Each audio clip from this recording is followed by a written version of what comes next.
Ei pessoal, bom dia. Olha aí, ó. Atrasado, mas nem tanto. Começando aqui a gravação do episódio 16, 17. Que a gente tem que renovar a piada um pouco, senão ela vai ficando velha muito rápido, né? Episódio 16 ou 17, contando o episódio 0, né? É o 16, eu considero o 16. Vamos seguir assim, episódio 16, 17. Falando ainda sobre criação de material de RPG, né? Das dificuldades. E essa última gravação que eu fiz, eu fiz uma reflexão a respeito da questão da crítica, né? Da questão do contraditório, da questão de alguém que discorda da gente. O processo criativo, até onde eu sei, ele não é pautado por certezas, ele é pautado por tentativa e erro. Ele é pautado por, digamos, ideias, assim, as mais absurdas possíveis, que todo mundo tem que ter a liberdade de aventar, né, de expor, e que então serão recebidas melhor ou pior, né? Vamos falar assim, melhormente ou piormente, pelo grupo, pelas pessoas na conversa, e daquilo ali vai gerar uma conversa, um debate, uma reflexão, né? Vamos pensar a respeito disso. Aí as pessoas começam a conversar a respeito. E aí elas podem chegar num lugar um tanto quanto melhor. É assim. O processo criativo é esse. O processo criativo, nada chega pronto. Toda vez que vocês receberem uma conversa de que fulano de tal teve uma inspiração no banheiro, desconfiem. Desconfiem. Não porque seja impossível, né, ter uma inspiração. Mas geralmente essa inspiração, ela é uma faísca. Ela não é uma fogueira, sabe? Ela não é uma churrasqueira acesa. Ela é uma faísca, ela é um estalo. E ali, se você protege aquela ideia, se você reflete a respeito dela, se você dá nela, encorpa aquela ideia, se você traz aquilo, abraça, vai desenvolvendo tramas em volta, tudo, aí aquela pequena faísca vira uma fogueira, um foguinho ali que ainda precisa ser muito cuidado, mas vamos dizer assim, já tem uma luz e uma identidade própria. E a partir do momento em que você cultiva mais aquela ideia, ela vai se tornando, cultiva e cria, né? Enriquece, dá detalhes, dá estofo, né? Para a sua ideia, ela vai se tornando mais cheia de conteúdo, mais crível, né? O seu poder de convencimento em torno dela vai aumentando. Essa é a hora que você acendeu a churrasqueira, né? Essa é a hora que, se ninguém fizer nada mais, ali vai ter um fogo ali garantido durante 4 horas, sabe? Mas assim, isso envolve muito trabalho, né? E hoje em dia, nos grupos que eu participo, o que eu percebo é que o que a gente tem são pessoas que têm muitas certezas e não estão propensas a conversar mais nada. E aí tudo que você fala que seja um pouco diferente daquilo que as pessoas já pensam, já aceitam como verdadeiro, o que elas falam? Ah, isso é um absurdo. Ah, isso é loucura, você é louco. Você não tem nada na cabeça. Você precisa tomar medicação, você precisa de tratamento, sabe? E na verdade tudo que você está falando é no contexto do RPG, no contexto da fantasia. Então já é uma parada que você está escapando um pouco da realidade, né? Já não é para ser cotidiano mesmo, é para ser diferente. Então, na hora em que você entrar numa conversa sobre RPG, sobre fantasia, sobre mundos de imaginação, e você perceber que tem um pessoal que nunca consegue embarcar na jornada, não fique com raiva, não fique ressentido, não se sinta agredido. Aquela pessoa não está trazendo uma limitação sua para a conversa, ela está colocando a limitação dela própria. Não tem jeito de você querer debater unicórnios com pessoas que não conseguem imaginar unicórnios. Não tem jeito de você debater dragões com pessoas que não conseguem imaginar dragões, porque todos nós sabemos que é imaginação, né? É imaginação. Então, se você tá numa brincadeira, você tem que conversar da brincadeira com quem consegue imaginar a brincadeira, entende? Essa criação fantástica é isso. Porque quando você fala de criar alguma coisa, você vai pegar muitas coisas que já estão prontas e vai aplicar, e até porque torna a coisa toda mais convidativa, torna a coisa toda mais tátil, mais, como é que fala? Crível, torna fácil a pessoa imergir-se e aceitar aquela fantasia. A familiaridade, ela abriga, né? Ela oferece proteção, então as pessoas se sentirão convidadas a participar.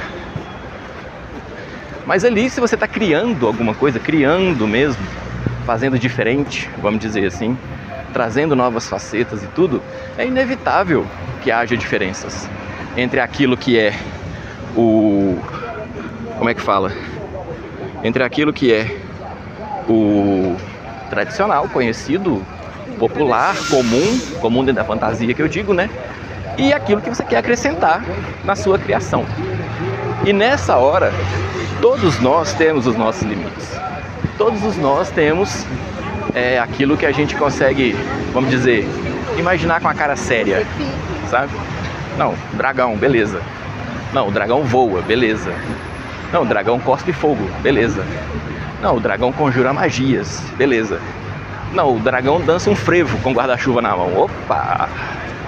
Opa, complicou, hein? Esse dragão aí pra mim já é difícil. Mas por que é difícil? É difícil ele dançar um frevo e não é difícil ele conjurar uma magia? Não é difícil ele voar, uma criatura de 50 toneladas, alçar voo? Pensar que eu já defendi que o dragão conseguia voar. Eu já caí tanto na armadilha do meu lugar comum que eu já defendi esse absurdo numa discussão na qual eu deveria simplesmente ter dito: é verdade, você tem razão, eu estou errado. Só tinha que ter dito isso. Não consegui dizer, né? Limitação minha. Por que a gente não consegue? Porque a gente aprendeu que o dragão é um bicho ameaçador. A gente aprendeu que o dragão é um monstro irracional e perigosíssimo. Então essas criaturas assim, você nem imagina essas criaturas no momento de lazer. Você as imagina enquanto adversários, oponentes, inimigos, enquanto um problema a ser resolvido. Então toda vez que você colocar um dragão numa situação que seja diametralmente oposta à situação dele existir enquanto um desafio, as pessoas terão dificuldades para poder aceitar. Entende? Simplesmente porque nunca imaginaram nada do tipo e geralmente imaginam o exato oposto, né? Então, de repente, a pessoa fala: você tá zoando, você tá de zoeira, não tem como esse dragão ser assim. Pô, mas espera aí, por que não? Bom, porque essa criatura é séria, essa criatura é para levar a sério, é para causar medo. Como é que eu vou colocar um dragão numa aventura e ele vai causar medo nos personagens dançando frevo, né? Apesar de que eu acharia assustador uma criatura de, sei lá, 15 metros de altura com um guarda-chuva ainda maior em uma das mãos dançando um frevo, né? De aspecto reptiliano ainda por cima, meu Jesus. Se cuspir um fogo pra lá e pra cá, mas esse sou eu, né? Ninguém é obrigado a concordar. Então, nessa hora, essa ideia, ela vai demandar muito trabalho. A pessoa que teve a ideia, gente, ela sempre acha que a ideia é boa, tá? Isso é o comum do ser humano, esse é o lugar comum do ser humano. Todo mundo que tem uma ideia acha que a ideia é boa, né? Nem que seja enquanto uma piada, nem que seja enquanto uma quebra de expectativa, mas sempre acha que a ideia, melhor ideia, sabe? E aí, quando você apresenta isso para outras pessoas, você tem que ter o cuidado de respeitar a opinião delas, mesmo que elas se expressem de maneira muito descortês. Por quê? Porque é assim, a gente reage. A pessoa que reagir o mais naturalmente às suas propostas é a pessoa que confia mais em você. Saiba ela ou não, saiba ela disso ou não, tá? Então, toda vez que alguém rir na sua cara de uma ideia burra que você teve, saiba que essa pessoa confia em você o suficiente, vamos dizer assim, te acha pouco ameaçador, né? o suficiente para ser honesto e transparente com você. Ou então essa pessoa é um troll, né? Se essa pessoa for um troll, é melhor você largar fora pra lá. Mas dentro do processo criativo, o que mais acontece é você ter ideia que não vai pra frente. Por quê? Porque é assim, gente. É isso. Então o apego às ideias atrapalha o processo criativo. O que você tem que fazer é trabalhar em cima de uma ideia que você perceba como sendo mais viável, ou você e seu grupo percebam como sendo mais viável. Não adianta você se apaixonar por uma ideia pela qual só você se apaixonou e o seu grupo todo discorda e querer empurrar aquilo na goela das pessoas, né? Ah, então eu tenho que jogar fora. Não, você não joga uma ideia fora. Você pode procurar outras pessoas que talvez se sintam mais à vontade com aquela ideia e estejam mais dispostas a adaptá-la, a trabalhar em cima dela, a torná-la factível, sabe? Ah, mas eu encontrei esse grupo, e esse grupo é tão bacana, e esse pessoal é tão legal, mas todas as ideias que eu proponho, eles morrem de rir e nunca me dão trela. Bom, aí você tem que começar a reavaliar por que você acha essas pessoas tão legais. É em função do que elas fazem entre elas e delas emanam em sua direção, ou é função da interação que você tem com o que elas fazem, com o que elas escrevem, com o jogo e etc. Porque uma coisa é totalmente diferente da outra e cria relações totalmente diferentes, né? Não dá pra você como é que é a palavra? Não dá pra você conciliar o processo criativo com o shutdown de ideias, com o bloqueio de todas as suas ideias, com o embargo de todas as suas ideias, sabe? Não tem jeito. Então, tudo que reinar num absoluto, você tem que evitar. Agora o conflito, gente, o conflito de ideias, o conflito de debates, o conflito de coisas, né? Pensamentos, posturas, atitudes, crenças, etc., ele é mais que esperado, na verdade. Se a gente pega, por exemplo, as bandas que tiveram muito sucesso, o trem é conflito em cima de conflito, sabe? Não tem, assim, cerimônia e segredo a respeito disso. Se você pega as bandas no Brasil, tem um monte de treta entre os integrantes de uma banda. Especialmente quanto mais você volta no tempo. Você pega o pessoal do Engenheiros do Havaí, teve briga. Briga assim, desentendimento intelectual. Não é que ninguém saiu no braço, não é que ninguém bateu em ninguém, não. Mas de repente o sujeito não consegue conviver com o outro. Ainda mais trabalhar junto. Entende? Não consegue, não dá conta, né? O Engenheiros do Havaí é o exemplo. Camisa de Vênus, outro exemplo. Outra banda que o pessoal não dá conta, não tem jeito, né? Se a gente for pro exterior, para bandas consagradíssimas, quando você vai ver Pink Floyd, o Roger Waters e o David Gilmour, né? Eles são tretados, dois velhos hoje de quase 90 anos de idade, que um tá para um lado e outro tá para o outro, né?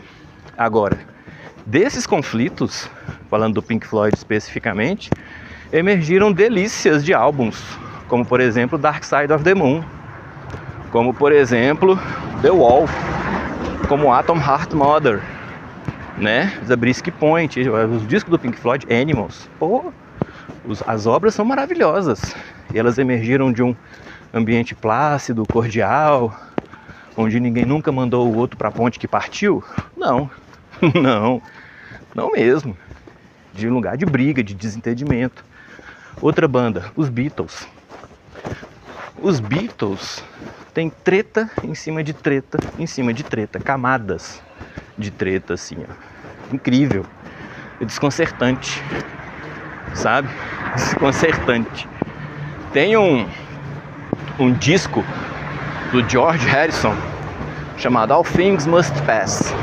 Todas as coisas devem acabar, devem perecer, devem morrer, né? Todas as coisas devem deixar de existir, vamos dizer assim, falando exatamente do fim dos Beatles, no meu modo de ver. Esse disco dele é primoroso. Esse disco dele é melhor do que alguns discos dos Beatles. E quando você vai ver as canções do All Things Must Pass, são músicas que foram rejeitadas pelos Beatles. Então são ideias que foram apresentadas à banda e infelizmente não se consolidaram em produto. O que o George Harrison fez? Jogou fora? Não. Ele guardou o material dele, acumulou experiência, esperou pela passagem do tempo, trabalhou em outras coisas. Quando chegou o dia que os Beatles se romperam, ele pegou as musiquinhas dele, entrou pro estúdio, trabalhou, retrabalhou, consultou outras pessoas e lançou esse álbum, que é um primor de álbum, sabe? É bonito mesmo, recomendo, tá? Tanto quanto eu recomendo o Abbey Road, que é o meu disco favorito dos Beatles, sabe? E nem é pela capa, viu? Abbey Road tem umas coisas que, puxa vida, tão lindas, tão maravilhosas. Tem uma música no Abbey Road chamada Golden Slumbers, que eu cantava pro meu filho quando ele era pequeno. E ele dormia quando eu usava de cantiga de ninar. Ele gostava mesmo. E aquilo pra mim selou meu vínculo com o Abbey Road, né? Mas então assim, você, enquanto criador, enquanto desenvolvedor de ideias, o que quer que seja, você tem que entender que o foco não é a ideia em si. A primeira ideia, ela é importante? Claro que é. Mas primeiro, ela não precisa ser sua. Ela pode ser de uma outra pessoa. Trazendo para o D&D. A ideia do D&D não surgiu na cabeça do Gary Gygax. Ela surgiu na cabeça do Dave Arneson. Deu de ser que o Dave Arneson não queria o D&D enquanto produto. Não queria. Tanto é que o Blackmore, que é o que deu origem ao D&D, só existia na cabeça do Dave Arneson nos primeiros 5, 6 anos. Se ele tivesse morrido, não tinha existido o RPG. A ideia não teria surgido, pura e simplesmente. Deu que um belo dia, o Dave Arneson foi até a casa do Gary Gygax, mestrou uma sessão para ele. O Gary Gygax não conseguiu nem dormir na noite daquele evento, na noite seguinte àquele evento. De manhãzinha, ele se sentou numa mesa e começou a anotar e rabiscar as coisas que tinham acontecido, da maneira como tinha sido decidido. Aquilo não foi suficiente, ele entrou em contato com o Arneson e falou: você podia me dar umas anotações a respeito dessa campanha que você mestrou, que elas me deram uma boa ideia para desenvolver esse jogo. O Arneson envia coisa de 20 páginas para o Gary Gygax. O Gary Gygax vê aquilo e entende que não é possível que aquilo seja o jogo, e o que ele faz? Ele preenche as lacunas e produz o 0E.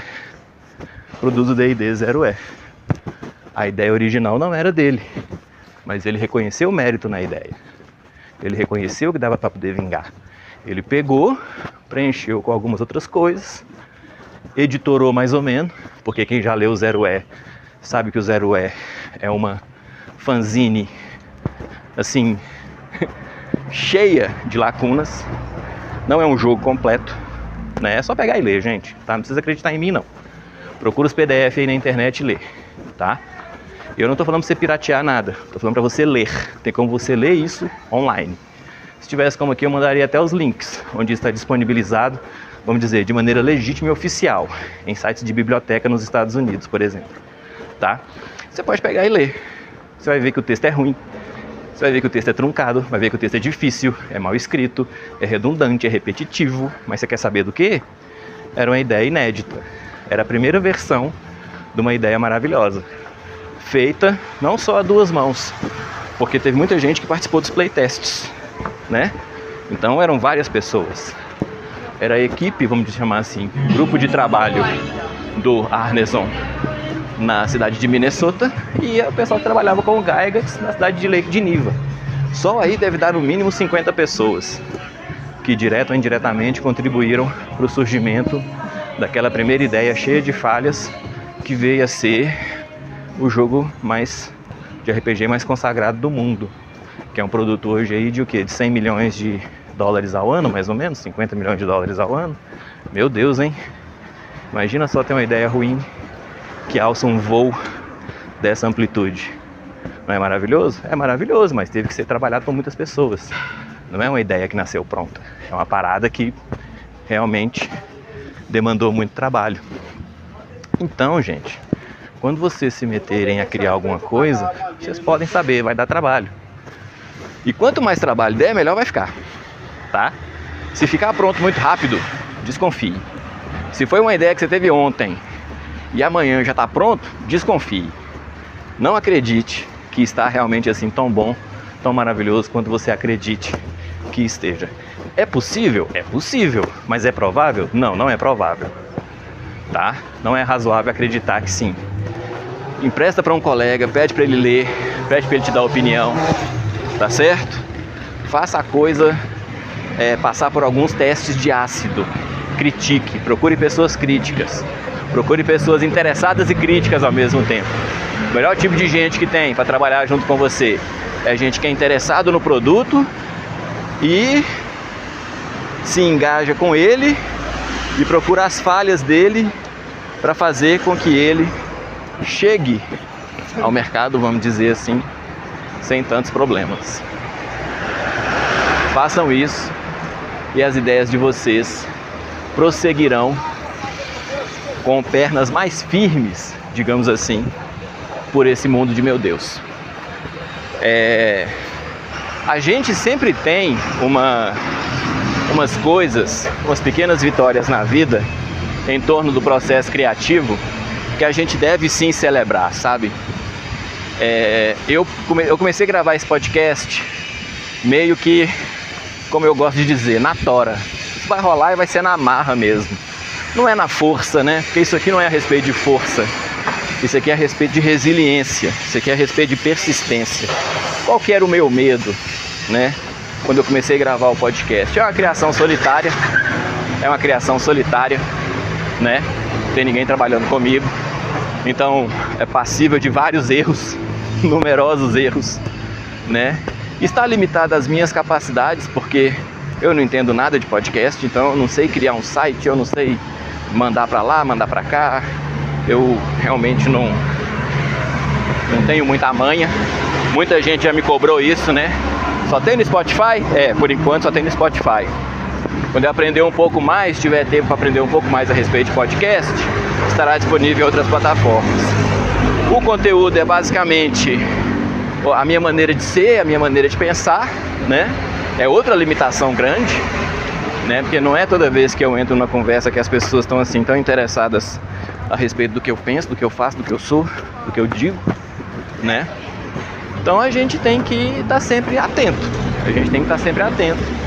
A essas limitações, pra gente não ser surpreendido por elas e ser desmotivado mais do que o razoável, digamos assim, né? Não se desmotivar mais do que seria o razoável. E ao mesmo tempo a gente tem que celebrar as vitórias, né? Esse é o 17º podcast que eu tô gravando. É o episódio 16, né? Eu fiquei muito preocupado de desistir antes do 10º, sendo bem honesto com vocês. E apesar de lidar com as coisas da perspectiva da preocupação não ser assim a maneira mais saudável, né, de lidar com o que quer que seja, ao mesmo tempo eu também sei que a gente tem que trabalhar com o que a gente tem e não com o que a gente gostaria de ter. E como o episódio 20 já está aí na esquina, né, eu acredito que eu conseguirei gravar, pelo menos chegar até a 20ª edição. Então agora a minha concentração aqui comigo mesmo é a de me desafiar e me propor a continuar gravando e quem sabe chegar no episódio 30, sabe? E é assim que eu vou no meu processo criativo, porque eu só posso gravar esse podcast enquanto eu faço a minha caminhada da minha casa até o metrô. É o prazo que eu tenho, né? E de vez em quando eu esqueço de fazer a divulgação disso. Eu esqueço de realmente colocar essa produção pra frente, divulgar a parada, colocar a parada ao alcance de vocês. Às vezes eu realmente esqueço. E amém a todos nós. E uma coisa que muito me motiva ver que determinadas vezes, apesar de eu não ter feito a divulgação, algumas pessoas acessam o podcast. Algumas pessoas entram e, por exemplo, hoje é terça-feira. Hoje eu acessei o último episódio, que se não me engano foi o episódio 13, e estava escrito lá que tinha tido 6 visualizações. Muito apesar de eu não ter mandado o link para grupo, para lugar nenhum. Então, por pequeno que seja, já tem um grupo, né, de pessoas que tá me ajudando sim, né, a andar para frente com o meu podcast. Meu metrô tá parado, eu vou correr e tentar alcançar. E assim, uma coisa que eu fiquei muito feliz essa semana foi de ver que o meu podcast chegou em 250 visualizações. Perdi o metrô. Chegou em 250 reproduções individuais ao todo, né? Eu não cheguei ainda nas 20 edições, nos 20 episódios, e eu alcancei 250 reproduções individuais. Vai, metrô. Isso me deixou feliz. Então eu queria agradecer a vocês pela atenção, pela dedicação, pela fé, pelo incentivo, pelas perguntas. O pessoal ainda quer comentar no WhatsApp, ninguém manda pergunta nos comentários. E eu não sou tão organizado assim. Teve um colega que deu sugestão de episódio, eu achei a sugestão boa, eu não lembro em que grupo foi, eu não anotei, não gravei, e eu vou ter que pesquisar agora e recordar. É por isso que eu peço a vocês, comentem, mandem o que vocês pensam, se vocês discordam ou concordam, o que quer que seja. Sugestão de episódio, manda no comentário, tá? Porque fica um registro do podcast no podcast. Isso vai me ajudar muito. Agradeço demais, gente. Obrigado mesmo. Se vocês não estivessem me acompanhando, provavelmente, vocês poucos que sejam, 3 ou 4 ou 5 pessoas acompanhando esse canal, se vocês não estivessem acompanhando, eu provavelmente já teria desistido. Então eu agradeço a vocês. Muito obrigado e até a próxima.